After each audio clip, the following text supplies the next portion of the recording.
मिरज शहरात कायदा सुव्यवस्थेचा आढावा घेण्यासाठी विशेष पोलीस महानिरीक्षकांची भेट. परिस्थिती पूर्णतः नियंत्रणात.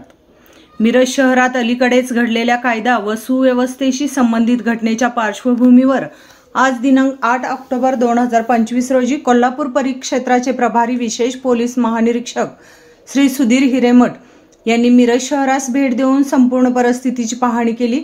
घटनेचा सविस्तर आढावा घेत हिरेमठ यांनी दाखल गुन्ह्यांच्या अनुषंगाने पोलीस अधिकाऱ्यांना आवश्यक त्या सूचना दिल्या. मिरज शहरात नेमण्यात आलेल्या पोलीस बंदोबस्ताची त्यांनी तपासणी केली आणि संवेदनशील भागांना प्रत्यक्ष भेट देऊन माहिती घेतली. कायदा व सुव्यवस्था अबाधित राखण्यासाठी मिरज शहरातील महत्त्वाच्या भागात पथसंचलन म्हणजेच रूट मार्च आयोजित करण्यात आला.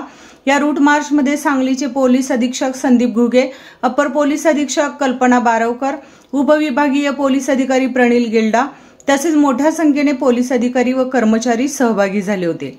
दरम्यान सोशल मीडियावर इंस्टाग्रामच्या माध्यमातून दिशाभूल करणारे संदेश आणि स्टेटस प्रसारित करणाऱ्या 9 तरुणांचा शोध घेऊन त्यांना भारतीय नागरिक सुरक्षा संहिता कलम 168 नुसार नोटिसा बजावण्यात आल्या आहेत. सोशल मीडियावर अफवा किंवा आक्षेपार्ह पोस्ट प्रसारित करणाऱ्या व्यक्तीवर सायबर पोलीस ठाण्याकडून सतत लक्ष ठेवले जात असून पुढील काळात अशा व्यक्तीवर कठोर कारवाई करण्यात येईल असा इशारा पोलिसांनी दिला आहे. या संपूर्ण घटनेच्या पार्श्वभूमीवर नागरिकांनी कोणत्याही प्रकारच्या अफवावर विश्वास न ठेवण्याचे आवाहन सांगली जिल्ह्याचे पोलीस अधीक्षक संदीप घुगे यांनी केले आहे. मिरज शहरात पुरेसा बंदोबस्त तैनात असून परिस्थिती पूर्णपणे नियंत्रणात आणि परिसर शांत असल्याचे पोलिसांकडून सांगण्यात आले.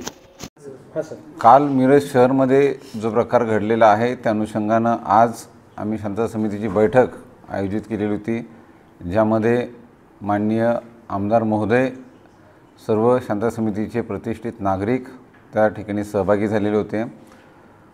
त्यांच्याकडूनही सर्व नागरिकांना शांततेचं आवाहन करण्यात आलेलं आहे. आणि त्याचबरोबर पोलीस प्रशासनाला हे पण निदर्शनास येते की सोशल मीडियाचा वापर करून काहीजण चुकीच्या पोस्ट प्रसारित करत आहेत. तर अशाही लोकांवर आम्ही कायदेशीर कारवाई करत आहोत. जे कोणते सोशल मीडियाचे अकाउंट्स त्या ठिकाणी वापरले जात आहेत त्या सर्व अकाउंट होल्डर्सची नावं, त्यांचे पत्ते आम्ही त्याची माहिती घेऊन तात्काळ त्यांच्यावरही कायदेशीर कारवाई करणार आहोत. त्यामुळे आपण कुठेही सोशल मीडियाचा चुकीचा वापर करू नये असं माझं आपल्या सर्वांना आव्हान असेल. जय हिंद, जय महाराष्ट्र.